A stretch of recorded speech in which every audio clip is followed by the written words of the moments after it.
Los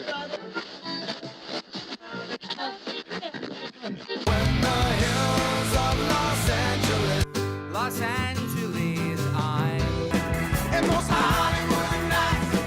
She goes to California, oh, California. California. What you say about Los Angeles? LA got the people saying,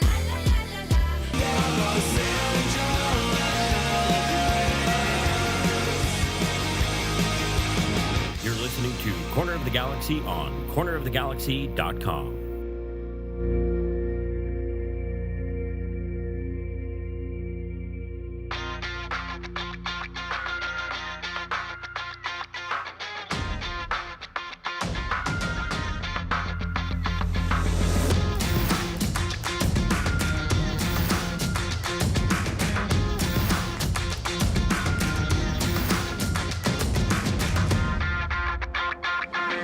Welcome to Corner of the Galaxy, the show that talks 100% LA Galaxy soccer. We're glad you could join us. Now it's time to sit back and relax as your hosts navigate through the twisting, turning, but never boring world of the five-time MLS Cup champion, LA Galaxy. Hello, everybody, and welcome to Corner of the Galaxy on cornerofthegalaxy.com. I'm your host, Josh Guesman, coming to you on a Monday, March 2nd. I guess we're going to do this all over again. LA Galaxy getting ready for their season opener, this time against Dallas. So that's coming up on Saturday. We're going to get you ready for that game. A bunch of news. Riqui Puig is now a DP. We're going to tell you why it's a bit of a shell game the Galaxy are playing. Probably not really what you expected when you heard that Riqui Puig was going to be a DP, because I've been watching your Twitter replies. I don't think you grasp it. So I'm going to help you out with that. We've got some MLS news, some LA Galaxy news, some other little tidbits I'm sure that we will throw in there. So we are very, very glad that you are joining us today. Usually to help me at this point, it is Eric, the Portuguese Hammer Vieira. As a matter of fact, Eric was supposed to reprise his Emmy and Oscar award-winning game previews. I'm going to tell you right now, Eric has been taking shelter from some tornadoes. His house is without power in Dallas. Remember, the LA Galaxy currently flying to Dallas. And trying to get in there. I have texted to find out if the Galaxy actually made it. So then let's go down the other people. I talked to Sophie, and I asked if Sophie could do it, and she was busy tonight to fill in for Hammer, so she couldn't do it. Christian Miles, who we know and love, I asked him if he was available. Christian is currently on his way to the airport. He has rugby to cover, so he was not able to do it. So it looks like you guys are here with me. Maybe there's a chance of another delay, though. I mean, maybe the LA Galaxy get to be rained out of their first two games. It doesn't seem that's likely right now. We'll see sort of how that flows. We actually have some weather there. It's supposed to be a perfectly wonderful day on Saturday. I would expect that's the case. But the LA Galaxy did leave Thursday afternoon. This is Thursday night, so they did leave Thursday afternoon. They should be there by now. But we haven't got confirmation that they made it yet, and with all the tornadoes and all the fun stuff that are sort of around in Dallas, we're just sort of waiting for that to happen. So that is where we are at to sort of start this thing. Again, we go back, and this should be week 2 or match day 2. We've been told as reporters that it's not week, it's match day 2. This goes for like voting. I'm a member of the North American Soccer Reporters, so sometimes I get to vote on Player of the Week. If you were under a rock somewhere, perhaps that you missed, that Thiago Almeida from Atlanta United was the first player of the match day. I guess we were saying Player of the Week, but Player of the Match Day, I guess if you like that. This will sort of involve or make it a little easier to do it whenever there's some midweek games. So that way you can call it a midweek match day instead of having to like compile two different games and try to figure out who is the best over the two games and everything else, right? So anyway, Thiago Almeida was the guy who scored 2 late goals in Atlanta's victory. And if did you watch any of I know we sort of talked about this a little bit. Did you watch any of the coverage on Apple TV? There were 4 games, I think, that had goals that were scored in the 85th minute or later. A couple of those were some great little games. St. Louis, I think, was part of that. I think that, Austin Guppy beat St. Louis. I know Atlanta was part of that. DC United was part of that. I think that was over Toronto. And there was one more game. I can't remember which one it is. I'm sure you guys know. But that was sort of that first match day was actually pretty exciting. So the Galaxy didn't get to play. Obviously, we know that. It was funny, though. I guess it was funny. It was interesting to me because I got to talk to Greg Vanney on Wednesday before the team departed. And by the time he got to me, I was pretty late down the list, only because I was not there. I got to dial in, which is always nice, and I'm glad they do that. But I sort of asked him how that whole thing played out. Like, you're getting ready for a game, and then all of a sudden they come and they tell you that it's canceled. So hopefully this means that everything is fine. But hopefully you can sort of hear how Greg Vanney and the team were prepared and ready to go for this El Tráfico and how it didn't happen. So here's Greg Vanney from that, and I have a whole bunch of audio we'll play tonight, but this is the first one. So here's Greg Vanney from his press conference. He says, absolutely nothing.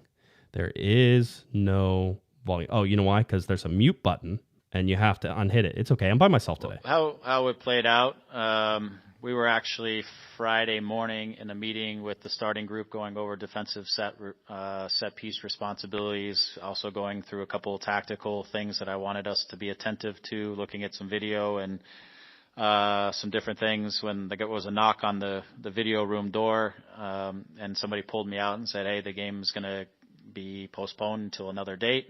And I walked in as the set piece meeting was going in and stopped Dan Couchman, who was going through the defending set pieces, and said, guys, there won't be a game, so you don't need to worry about this right now. And there was a lot of disappointment. And it's a group that has put in a lot of work for the 8 weeks. They were prepared. They were focused on the game that was coming up. They were looking forward to it.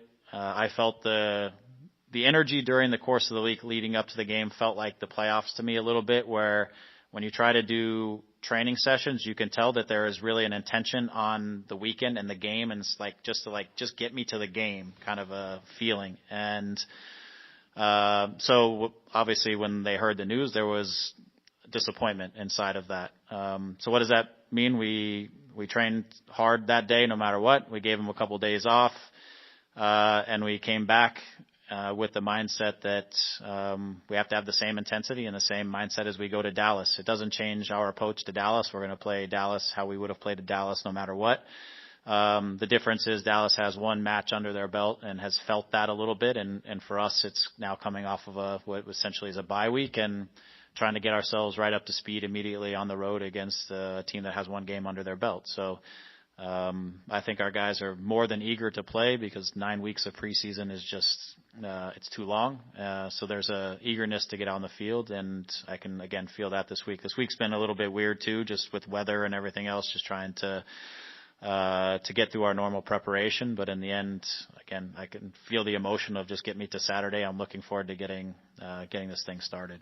All right, there's some Greg Vanney talking about looking forward to Dallas. And again, the game against Dallas coming up on Saturday. Let's give you a little preview there. FC Dallas versus the LA Galaxy. This is the opening match for the LA Galaxy at Toyota Stadium in Frisco, Texas. This game will kick off at 5:30 p.m. West Coast time. Game is on Season Pass. We'll talk about that here in just a little bit. So that was one thing. By the way, I wanted to show you. I got this picture out for Hammer, just in case he did make it, and I was going to show him this picture and be like, this is what it looks like outside your window. It's a cow and a tornado. And so far he has not answered me back. He's fine. I have talked to him. I have texted him. He seems like everything is good. So, everything should be fine with him. I don't want you guys to worry about him. I would tell you if there was something to worry about, like I haven't heard from him. Some of our Texas listeners, go find him. But as of right now, that doesn't seem to be the case. He seems fine. And we were trying to get him on here to join you, but couldn't make it. Things that are also happening sort of almost right as we started the show a little bit before. Kobe Jones dropped the puck at the LA Kings game. That is the Jonathan Quickless LA Kings right now, in case you were following that whole saga. Kobe was wearing a number 13 Jones jersey as he went out and dropped the puck for the game. It is the LA Galaxy game. It is the LA Galaxy night at the Kings game. So that was something that I thought was fun to look for. So Kobe Jones getting out there. Somebody asked who was going to drop the puck if everybody was gone on the trip. I thought maybe they would get one of the injured guys to do it. Douglas Costa comes out, Chicharito does it again, that type of thing. But they got Kobe Jones, which is a great person for that.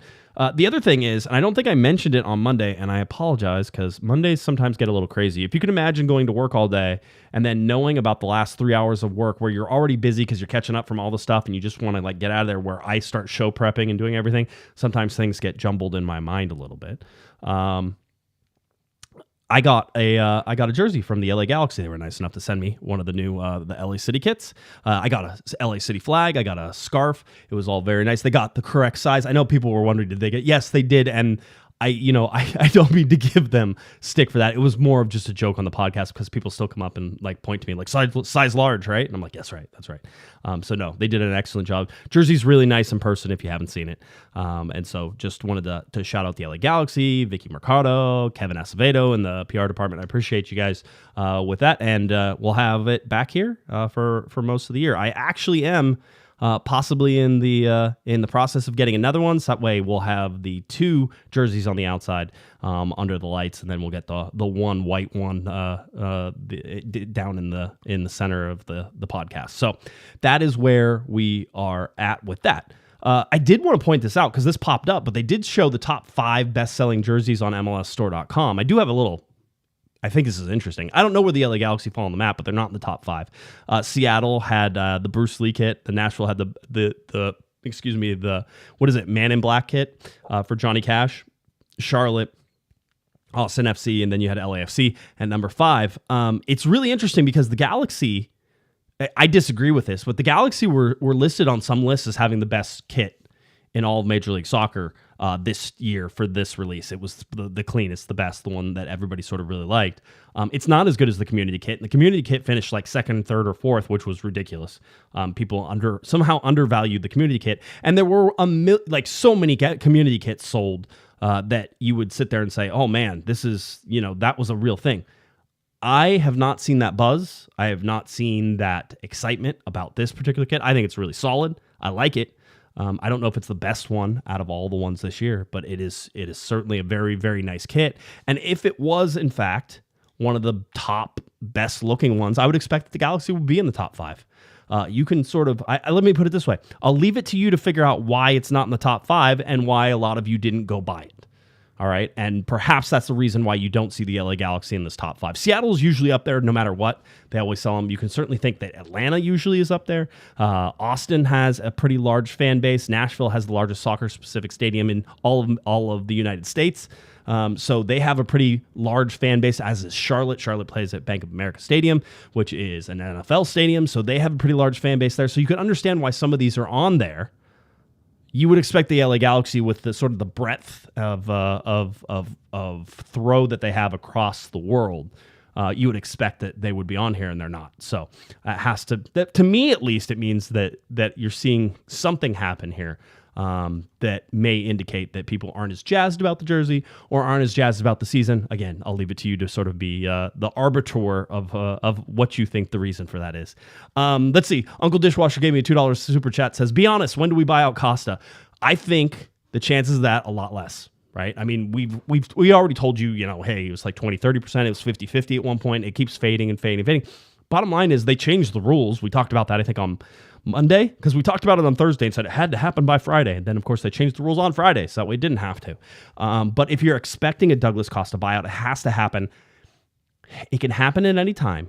But realistically, for the Galaxy to find somebody to replace it, has to happen in this opening transfer window, because they don't have the ability to sign an international player, which you would expect you would go after with that designated player spot. You would have to go after that in this opening window, right? Up until April 24th, I believe, is the cutoff. So that's what I say. So, hey, I appreciate the super chat. Wendy, we'll see.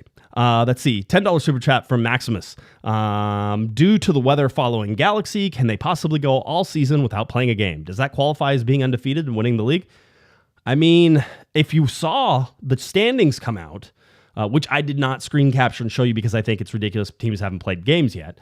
But if you saw the standings come out, you know that the LA Galaxy are currently above the playoff line. Right? So just if you wanted to, they lost and they're above the playoff line. Okay. The really fun thing, and the thing that had people just going crazy, is the LA Galaxy didn't play, and in the MLS power rankings, they went up 2 spots. So, I mean, to Maximus, to your point here, and thank you for the $10 super chat. To your point, if the LA Galaxy keep not playing, then I imagine they rise right up the top of those standings. If they're going to jump 2 spots every time they don't play on the power rankings, I think absolutely that's what's going to happen. Let's see. $5 super chat from Logan. The gods of the weather are joining the fans with the boycott. Tornado watch. Yep, absolutely. And a $1 super chat from Roger. Appreciate that, Roger. Thank you very much, everybody, for doing that. So yeah, I mean, the chat, the boycotts are working. Simple. Boycott. Yeah, I mean, yes. I said leave it up to your own advice, and that's what I'm sort of pointing out to. So that is sort of the state of the LA Galaxy as we sit right now. The big news, obviously, this week was that Riqui Puig was made a designated player. Now, if you are like me and read the press release very quickly, you were like, oh, they made Riqui Puig a young designated player. And then I saw everybody arguing about stuff, and I was like, oh, man, what is everybody arguing about?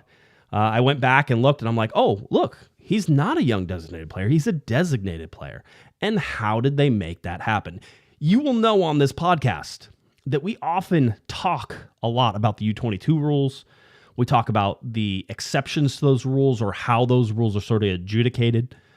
And we try and explain the different mechanisms of which the LA Galaxy can keep 3 U22 players and still have, a full showing of designated players. Now, I will admit I've done a bad job because I often exclude one of the rules. And because I see it as the lesser of the choices, really, whenever you come out at it. Now, in terms of a young designated player, you have to be 23 years old or younger.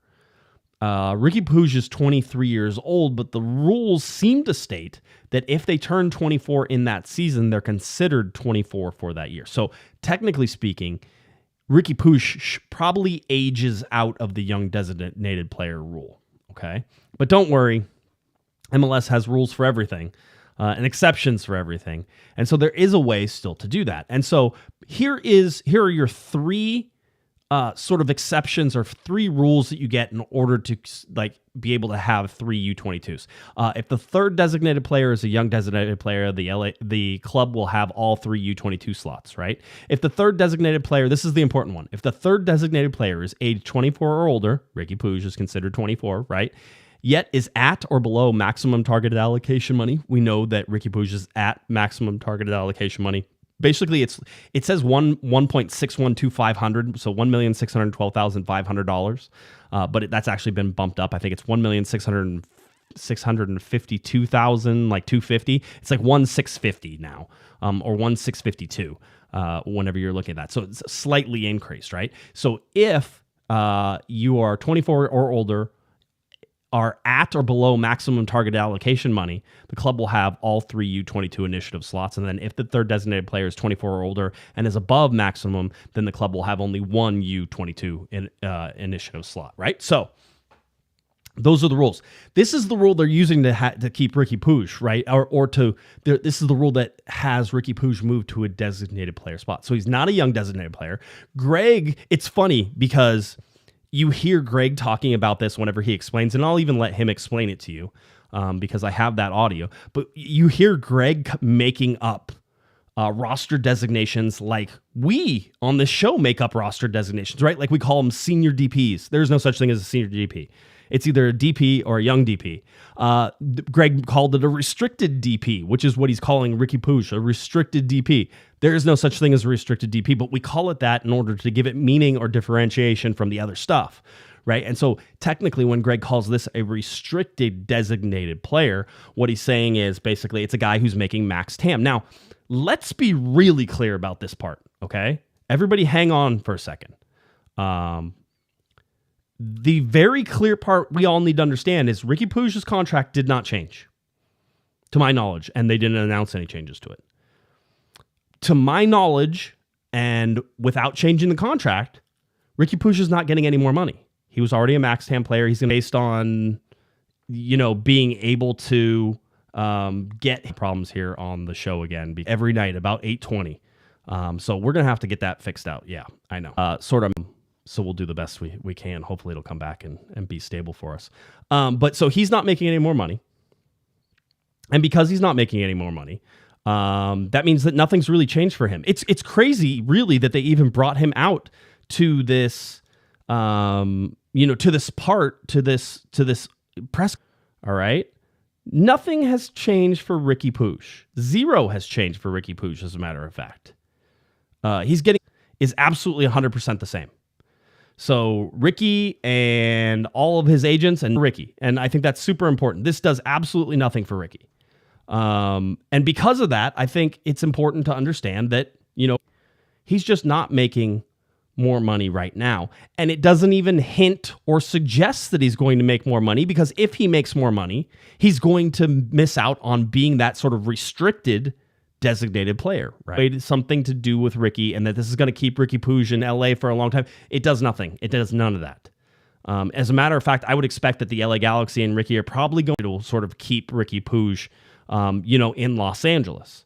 That seems the likely path for all of this, right? So if you expect that this announcement for a designated player keeps Riqui Puig into the LA Galaxy or does anything outside of make this a shell game, you're incorrect on that. Doing things is that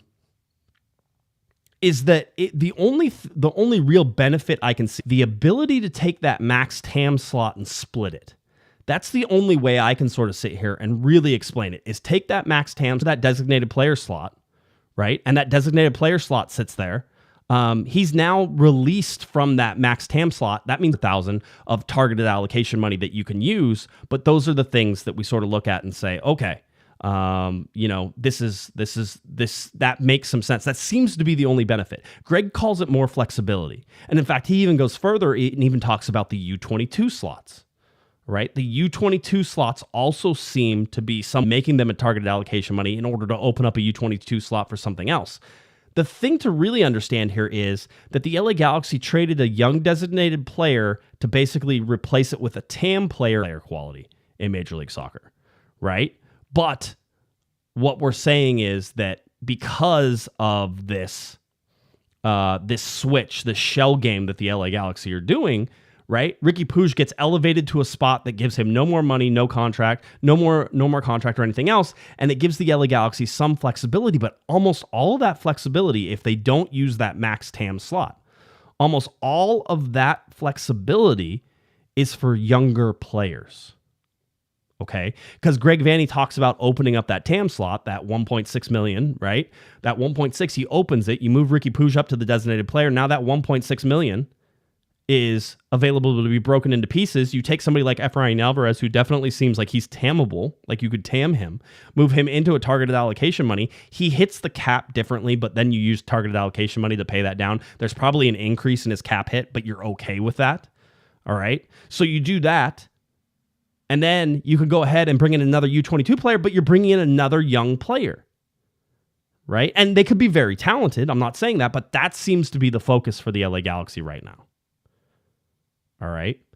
So watching how the Galaxy move things, and Greg Vanney said that they maybe have 3 or 4 more pieces sort of to move in this case. That's what you look for sort of, Riqui Puig. That's what you look for in this particular case of how the LA Galaxy are going to go about fixing some of these things. All right. So yes, I think there's more flexibility, which we talked about here a little bit. All right. So that's sort of how I see Riqui Puig, is that there's a lot of people who are saying that there's going to be a lot of things have happened and that, oh, look, but it's optics more than anything right now. Okay. It's optics more than anything right now. And you can sort of tell. All right. So that's my view sort of on Riqui Puig. It's fine. I just don't know that we're really seeing anything special from this particular move. It's a lot of posturing. All right. It's a lot of movement for movement's sake, because I'm going to give you this example, and let's use this example. You're making Riqui Puig a DP. The optics on that are that he is worthy of the designated player spot, which he is, which works well, right? So if you're going to sign somebody like Isco as a Max TAM guy, or you're going to sign somebody like Isco even less than Max TAM, but like for Max TAM, right? If you were going to do that, then you move Isco into that. You could have just moved Isco into the designated player spot, right? But the optics of that would look very bad because Riqui is perfectly happy in the LA Galaxy or roster compliant with him being a targeted allocation money. And as a matter of fact, him as a designated player, what do you want to bet somebody had to like sit there and explain to him what a designated player was and why it matters and why it would be good for him? Right? I mean, that's literally, it's so not an impact to him that it doesn't matter. And it's not an impact to the LA Galaxy right now. I do believe Vanney, and certainly talking it over with people, I do believe there is some advantage in being able to split that Max TAM spot into 2 spots or 3 spots. You're probably 2 spots. Splitting it into 2 spots because that means you could possibly move Ephra over to a TAM spot. It opens up a U22. U22s have a maximum salary of the max budget, which is $650,000 roughly. So they have a max salary, but it's unlimited transfer fees. So you could pay $7 million for a transfer fee and then pay somebody $650,000 and you get somebody out of a U22 spot. All right. So that's the thing. You could have put Isco in as a designated player and he'd still be a max TAM player, right? But that doesn't look as good. So there's little stuff like that. I do believe there's more flexibility. I do understand why Greg Vanney was saying it. I just don't think it's as far and wide reaching as everybody would certainly have you believe. The designated player really does little for Riqui Puig. Now, at the end of the season or in the middle of the season, and Greg Vanney talked about this in his press conference, he said there may come a time when we're going to have to sit down and talk with Riqui Puig because he was saying, I'm hearing whispers that he's a preseason MVP type guy, and he is. And if he's an MVP of the league this year, which he could be, a lot of things have to go right for him. But if he is an MVP for the league, right, then he's not going to sit on a max TAM contract. That ain't happening. We all agree that's not happening, right? So those are the things that I sort of pay attention to with this. It's a perfectly fine move, but it's a shell game. They moved Riqui. The only thing that changed was on my little list here where it says TAM, and then it went to DP, right? So the LA Galaxy have 3 designated players: Javier Hernandez, Douglas Costa, Riqui Puig. Okay, they currently have 2 TAM players that I know of: Gaston Brugman and Mark Delgado. And we'll wait to sort of see if any of those other ones get classified. Tyler Boyd wasn't. And I'm saying Lucas Caligari was a U22. So the U22 signings are Efrain Alvarez, Dejan Joveljic, and Lucas Caligari, right? Caligari. Maybe that's the next one we need to talk about. Lucas Caligari comes in, and Vanney says, let me see if I can find the audio, because Vanney was cracking up. He was cracking himself up on this one because they were sort of asking, it's like, oh, so when is Caligari gonna come? And he starts laughing because he always gets these questions about the visa process and everything. No, so this is Vanney sort of being funny about the question of where is he in terms of getting his visa. Gosh, I don't know. I always hear when these things start, 10 days to 2 weeks, sometimes a year and a half. Depends on who you're asking. There you go. So that was Caligari. So 7 to 10 days is realistically where they think that they're going to be on that. It could be a couple weeks in that. Nothing too crazy there. I'm trying to think. The other thing he did update, and I'll do this one for everybody. So there was an update on Farai Mutatu. I'll explain it. I won't have Vanney, but Vanney basically said because he had to wait a certain amount of time to resubmit his information, right? Because you're in the system, they find out that you're not in the country on a valid visa, then you get sort of shuffled out of the country for a while to sit, and there's sort of a cooling off period before you can reapply. Well, apparently that period has been met, and now they're just waiting for that paperwork to reapply. Whenever they do, Vanney said he was cautiously optimistic that Farai Mutatu could be back with the LA Galaxy here in the next couple of weeks. Okay. Now, does that mean he's going to play on the first team? Probably not. Greg was sort of saying we really need to use this time to evaluate him because he hasn't played for almost a year. But that's where you're at with Farai Mutatu. Should we update on injuries as well? I know you all know it. Chicha told everybody that it was 2 to 5 weeks whenever he was on his Twitch. Greg, by the way, said he wasn't real happy with the fact that, Chicha was talking on his Twitch and giving out injury information, which is an interesting take. He said that that's been communicated to Javi. This is what he had to say. No, it matters. It's, for us, things like that are internal and for club release. So that's been shared. I think at the end of the day, players sometimes get out in front of it and they want to let fans or their people know kind of how they're doing because people might be asking her a question. But ultimately, there's a way, the time, and a place to give that because it's also about the opposition. It's about game management, game prep, all those kinds of things. So there's a lot of pieces to it, but it's not earth-shattering in this situation. But in different circumstances, these things can be very important information that you give to the other team or give the opposition or someone else that you don't necessarily want to be doing all the time. That's for sure. All right, there you go. Greg Vanney talking about Chicharito giving away his injury status on his Twitch stream. Chicharito has a first grade or a grade 1 hamstring. Basically 7 to 10 days, then maybe return to play. So he's currently in treatment and not in return to play. So Vanney has these categories. Like when you have an injury, the first one is sort of, evaluation, that type of thing, and then it's treatment.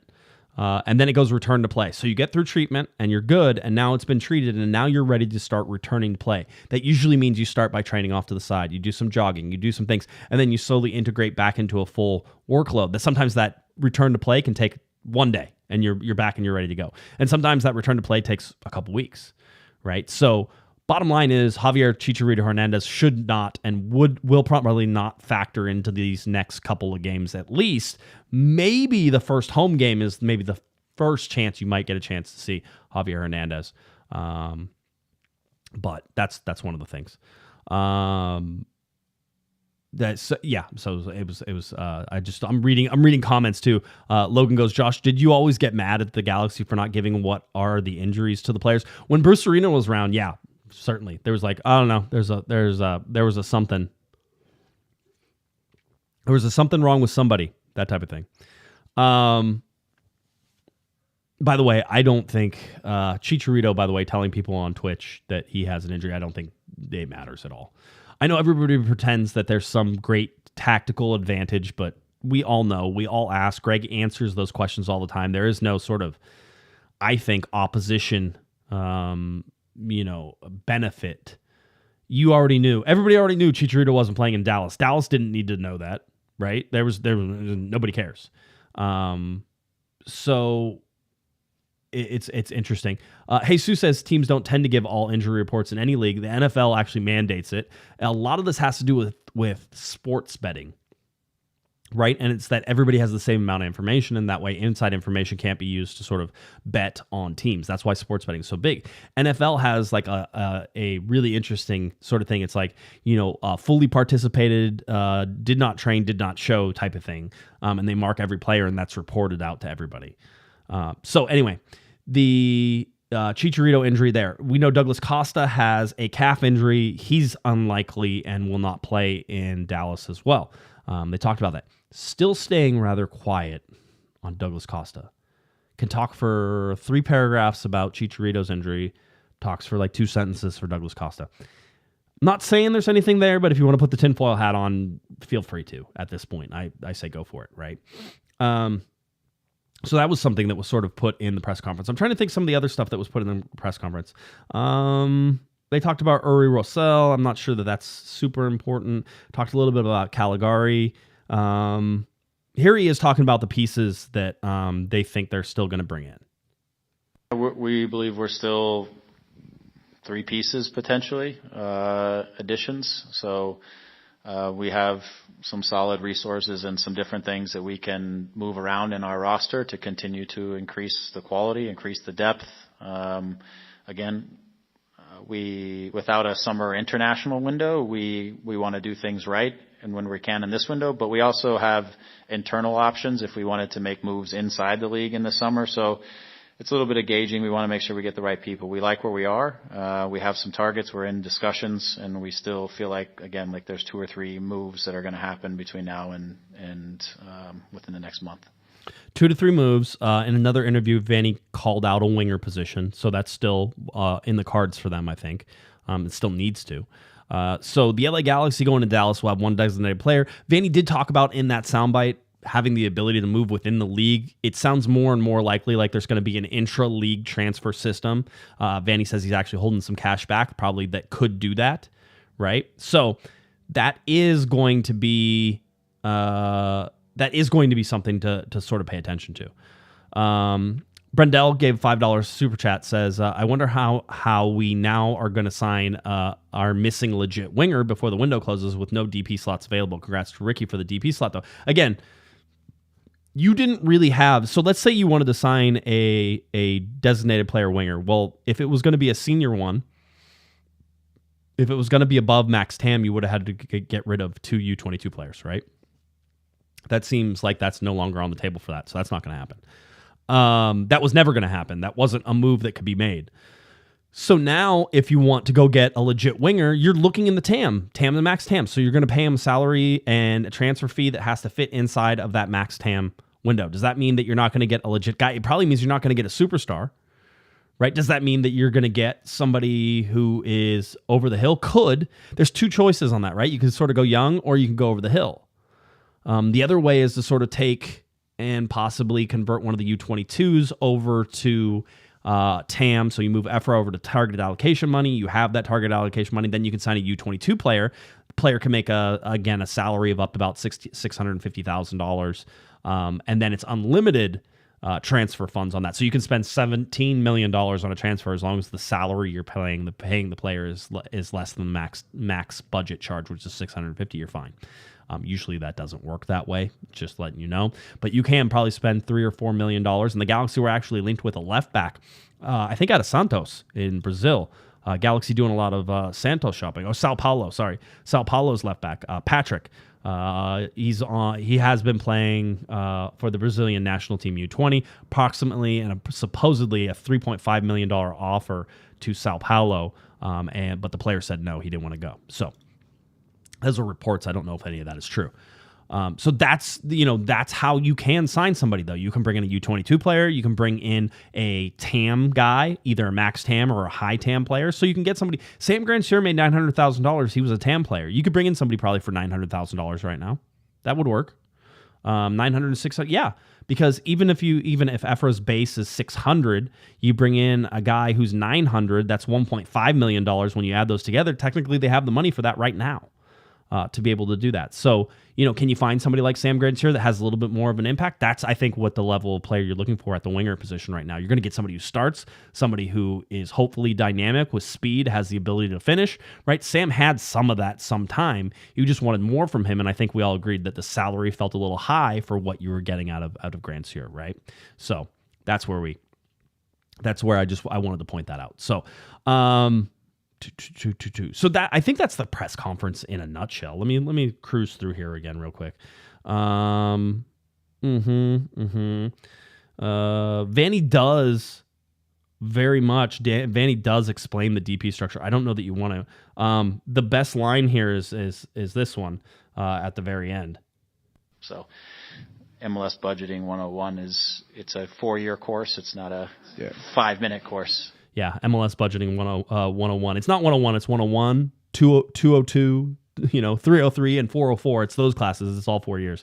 I agree 100% that it's not easy, nor is it understandable all the time whenever we do that. So I think that's the major takeaways from the press conference. You could talk to Riqui Puig. He sort of makes fun of people saying he was bored in LA. That's the big takeaway. Again, they're asking him to answer questions like, what does it feel like to be a designated player for the LA Galaxy? And it's like, yes, you can sort of say, oh, well, I know the big names with David Beckham and Zlatan Ibrahimovic. Now I'm joining those guys. But Ricky's not getting anything out of this. He's going to get what he's going to get at the end of the season. And the Galaxy will probably even work on a new contract for him, as he's currently chasing down the MVP trophy, down this midseason or the middle of the season. So they very well could come to a contract, a new contract sort of agreement that would start after the year that makes him a full designated player. And they know that Chicha's gone, they know that Douglas Costa's gone, and they have the ability to make him a full DP, and then they can shuffle that stuff around. All right. There is a chance that possibly they said, hey, we're going to make you this restricted designated player, and know that means that we're going to redo your contract, but we can't do anything until we clear those DP slots. And when we do, we'll make you a full DP. We'll increase your salary. We'll do all that fun stuff because it's coming, right? And there's lots of people who think, and I think wrongly, that they think Riqui Puig is just going to leave. I think he came here to prove a point, and he's going to stay here at least for a little bit to try and prove that point. that he's a good player, that he's capable of playing in a lot of places in the world, and he's capable of dominating Major League Soccer. And as he gets older, sort of floats into that prime of his thing. The contract that he's going to be sold for is going to be a significant one. All right. I'm glad we had that little talk. So that's what I had on those fronts.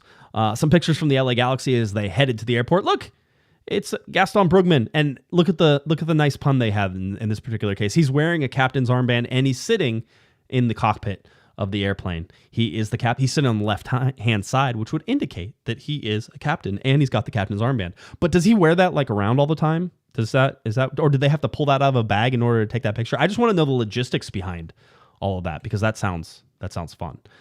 Dejan Joveljic showing in the pictures, Gaston Brugman showing in the pictures, LA Galaxy getting ready to head off to Dallas. That was earlier today. Apparently they've already landed. So I do expect that everything's fine. Just in case you were wondering like about the mountains in the background and how awesome those have been around Southern California. I don't know. I found these pictures and I figured I'd throw them into the podcast because I thought they were cool. Let's talk about Major League Soccer, shall we? Major League Soccer announced today that they're going to pick Ticketmaster as the official ticketing partner. Apparently, they believe that no press is bad press, or any press is good press, I guess, is the thing. There's nobody here to correct me. Next, I'm going to tell you that the English Premier League only plays 34 games, right? Commercial Underground says, saw Brugman at the Starbucks, can confirm he was wearing the armband. Yep, I'm sure 100%. Logan says, why does Brugman look like a pilot? Because Gaston Brugman looks like anything he wants to be. He has that confidence in him. He could be, if he puts on like scrubs and like a little surgical mask, you'd be like, oh, that's a doctor. You could tell. So yeah, it's very cool. So Ticketmaster as the official ticketing partner, literally, investigations by Congress into Ticketmaster and the price gouging and the different fees and how they have all these junk fees. And Major League Soccer says, oh, let's partner with Ticketmaster.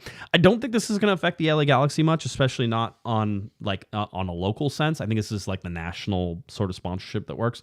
But because AEG owns the LA Galaxy and AEG owns AXS,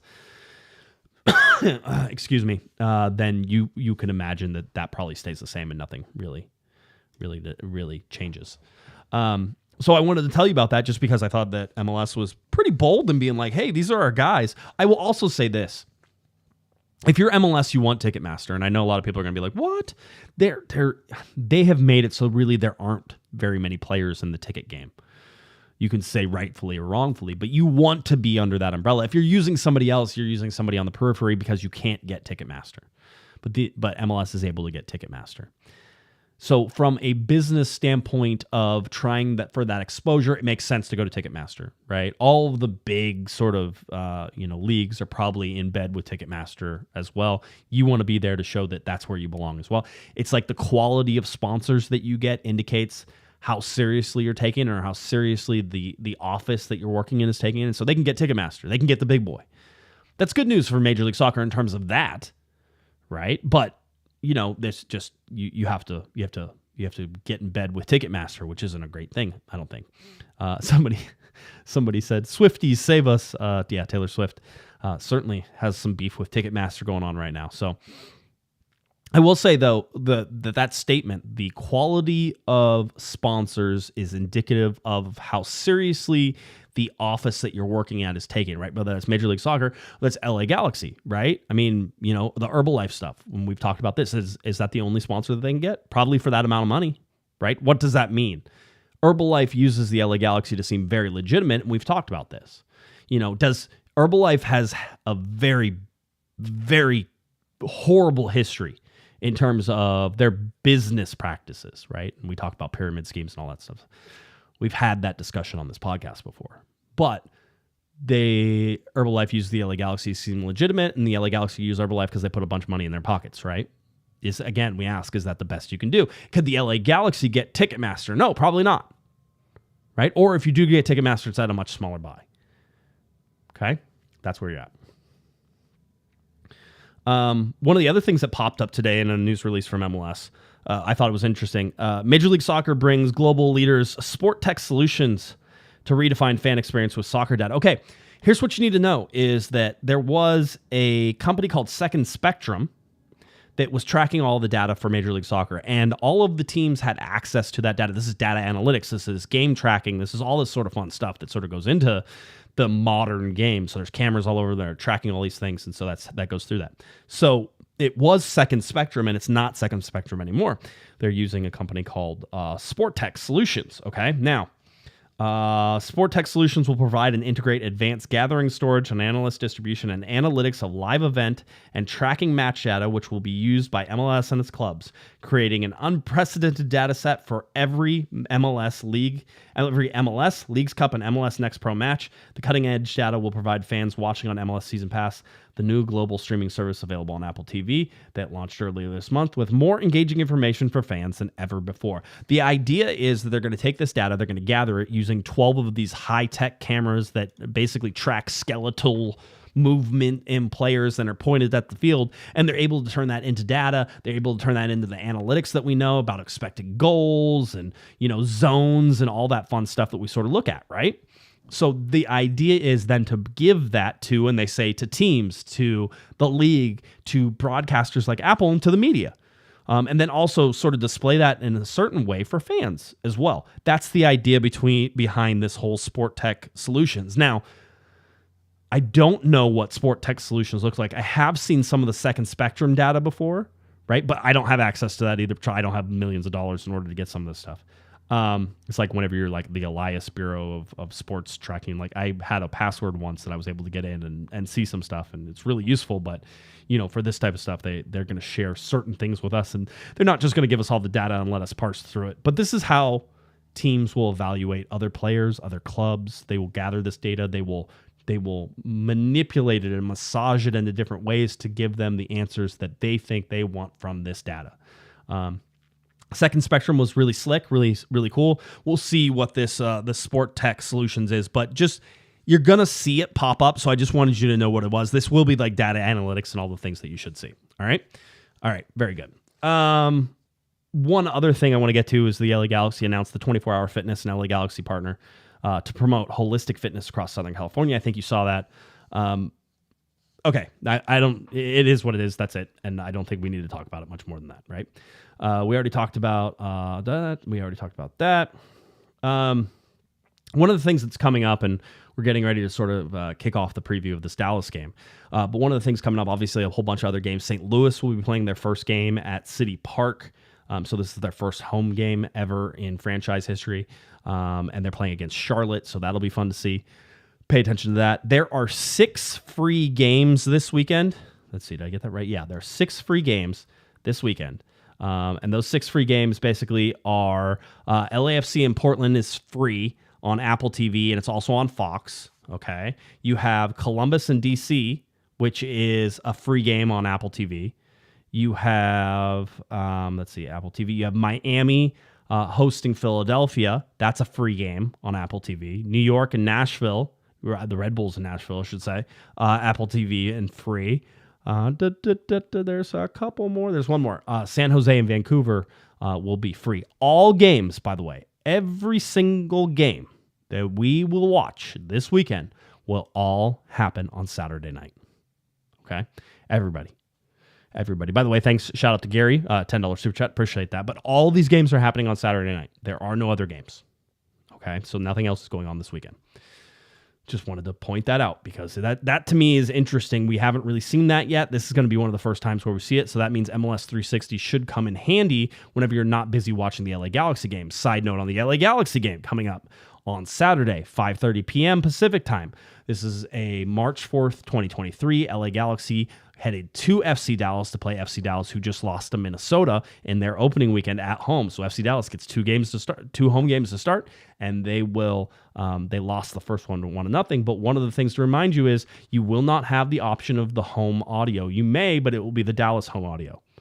All right, so you're likely better to stick with Apple TV. So as of right now, they have not fixed the technical difficulty of trying to sync up the audio with everything. Right. And most likely it's because the away announcers are probably doing it remotely. And so therefore they're calling it already on a delay, and trying to get it to line up or match up is difficult. Although Joe Ticino says it's not that hard and everybody should be able to figure it out. And Joe is the master of radio. He should know. All right. So that's one of the things you have to watch. So you will get just the regular broadcast crew on this one, unless you want to listen to the FC Dallas home broadcast, which you can choose that. I'm not saying don't, just giving you your options on this. All right. So that's what we have in there. Now, I'm sorry about what I'm about to try to do. Hammer had a game preview and he was ready to go. But with the storm and no power, he didn't get to have that. So having said that, now it's my job, I guess, to do a game preview. And as was requested by people, and I think we teased this in the last one, we said maybe we should just have ChatGPT write the game preview, right? Okay. So I am going to, at this particular time, read the LA Galaxy versus FC Dallas game preview. The instructions were this from Hammer. All right. He says, this was to ChatGPT. He says, write a dramatic game preview for the LA Galaxy versus FC Dallas and include puns about Texas. All right. Hammer is supposed to be at the game, by the way. So I guess without much further ado, we'll bring the lights down for this one because this is going to be a tough one. I'm just telling you. Okay. Ladies and gentlemen, hold on to your hats and dust off your boots because we're in for a wild ride. The LA Galaxy are facing off against FC Dallas in a showdown that's sure to be hotter than a Texas summer. The Galaxy are looking to put their best foot forward and rope in a win, but Dallas is no pushover. They're the ones with the home field advantage and are ready to show the Galaxy what's bigger and better in Texas. It's going to be a real shootout on the pitch as these two teams compete for the top spot in the MLS standings. The Galaxy are going to have to bring their A game and avoid getting lassoed by Dallas's defense if they want to take home the victory. But don't count Dallas out just yet. They've got some of the most talented players in the league, and they're not afraid to use their home field advantage to corral the Galaxy and show them who's boss. They'll be stampeding towards the goal, trying to score more points than a longhorn steer. This is one game you won't want to miss, folks, so grab your boots, your cowboy hats, and get ready to holler and hoot as the LA Galaxy and FC Dallas go head-to-head in a showdown that's sure to be wilder than a rodeo. Yeehaw! There you go. I'm not even sure what that was. That was ChatGPT. I want to take no credit for that, and that was Hammer.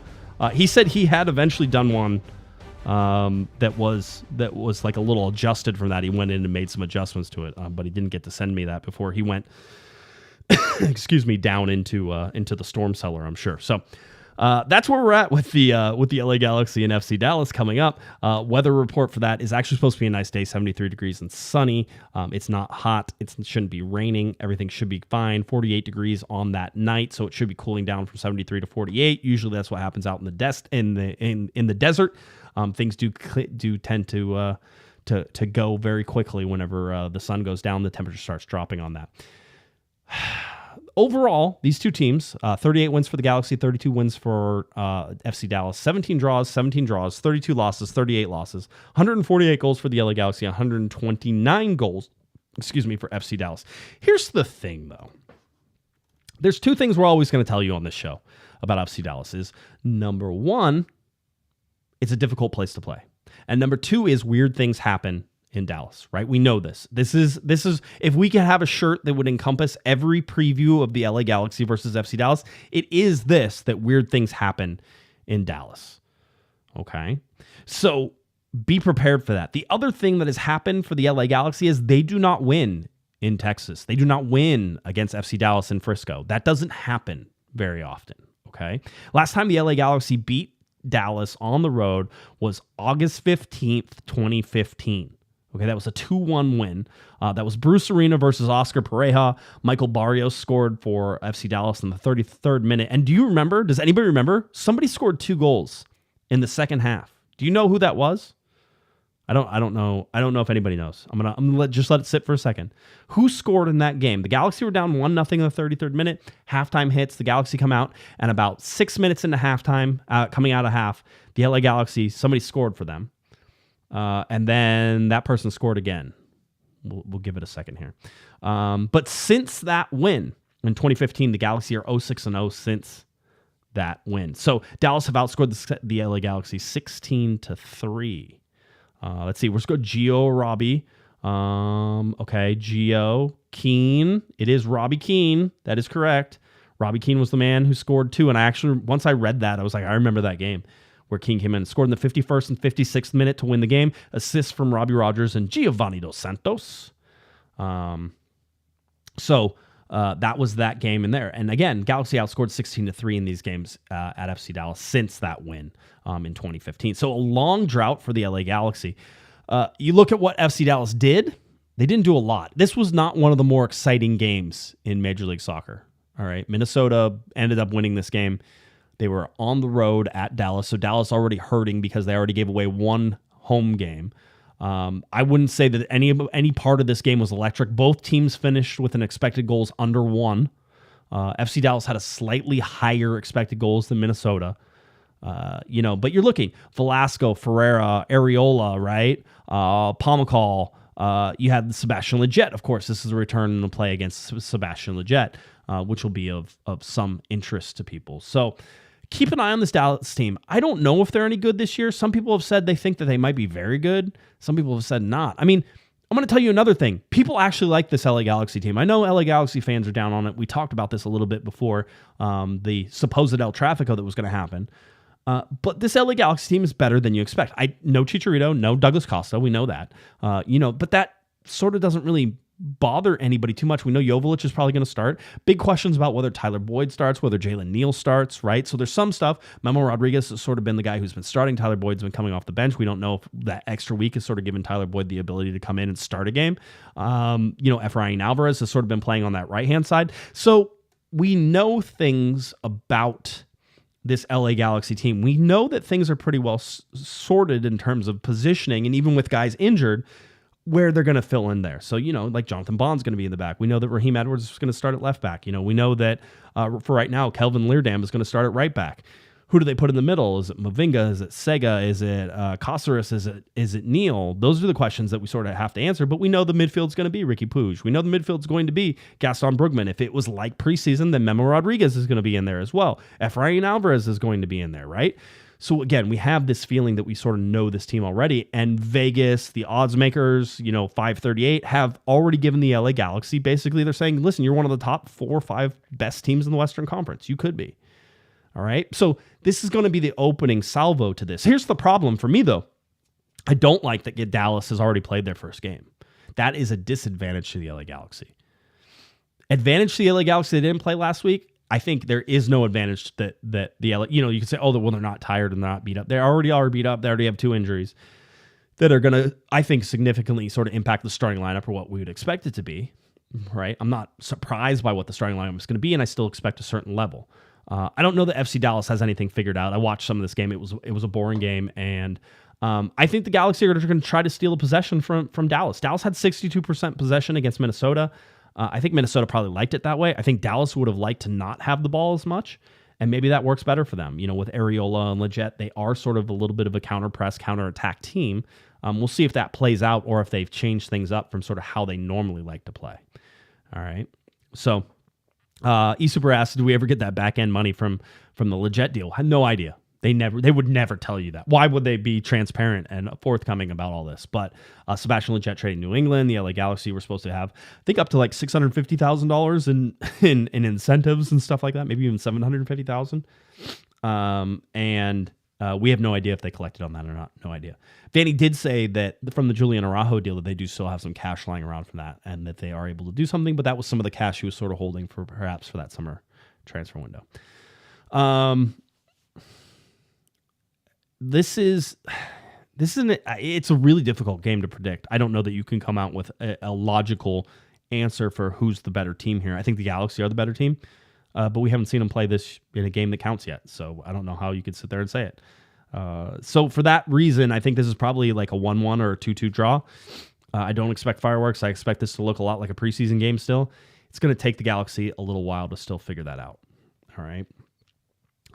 But Lucas Caligari hopefully coming in. You have some other things that are sort of coming up here with the schedules and everything that's going on. So I think the Galaxy have a chance to sort of still gel in these first couple of games. They get to play a game at Dignity Health Sports Park as well. That'll help them eventually. But 2 road games technically now to start the year. It's funny though. LA Galaxy really, when you look at it, they would have had 3 quote unquote road games because they weren't at home to start the season anyway. But now it's like 2 away games. It feels even further. From Dignity Health Sports Park and come back, and there was rugby at Dignity Health Sports Park, I think, over the last weekend. So yeah, it was a lot more. It was a lot of interesting stuff going on there. Herb, by the way, appreciate you, Herb. $32.10 super chat says, "Hey Josh, appreciate the high level from lights to sound of professionalism. Listeners, viewers, please hit the like button. Shout out to Mike Gray. Shout out to Mike. I love Mike.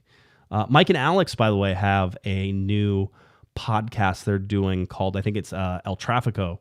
And for the Striker. So they're doing a podcast that's Galaxy-centric as well. So make sure you reach out to them on Twitter and follow and subscribe and all that fun stuff. On this show, we like to promote LA Galaxy communication. We like to promote LA Galaxy content because that's how you get it. And so hopefully you don't think we're gatekeeping any of this stuff. That's not the idea. I want you guys to have as much information as you can. And if they do a really good job and you figure that you don't have to listen to me anymore, then that's fine too. I'll still be around for as long as I can take it. That's for sure.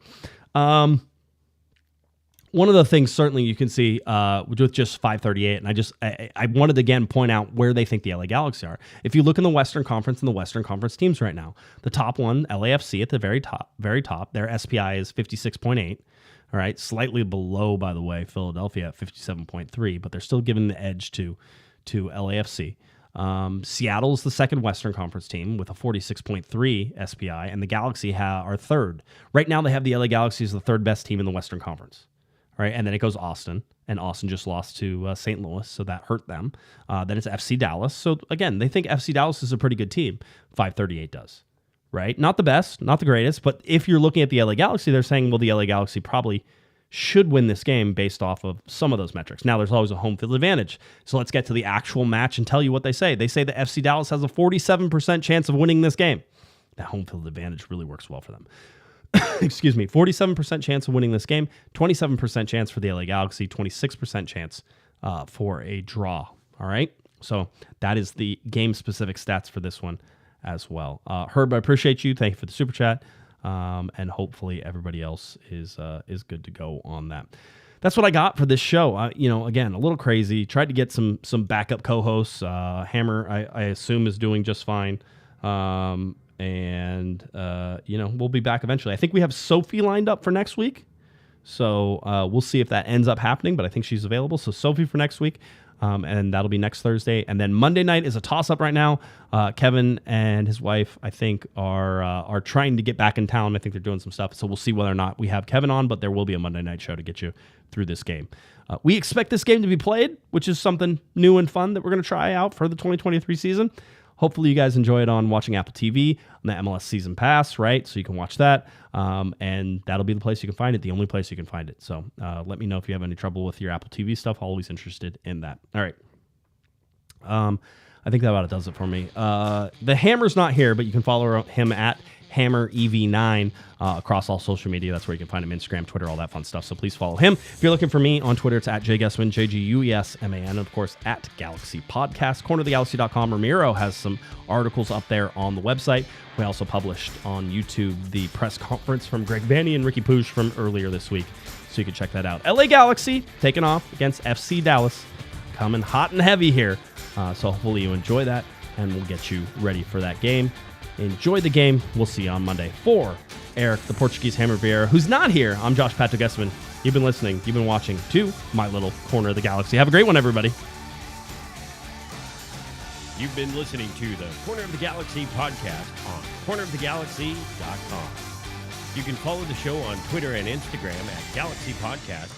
And be sure to check out and subscribe to iTunes, Stitcher, and Facebook by searching for Corner of the Galaxy. Fans, we thank you for listening, and we ask that you be kind and courteous to your neighbors as you leave the podcast.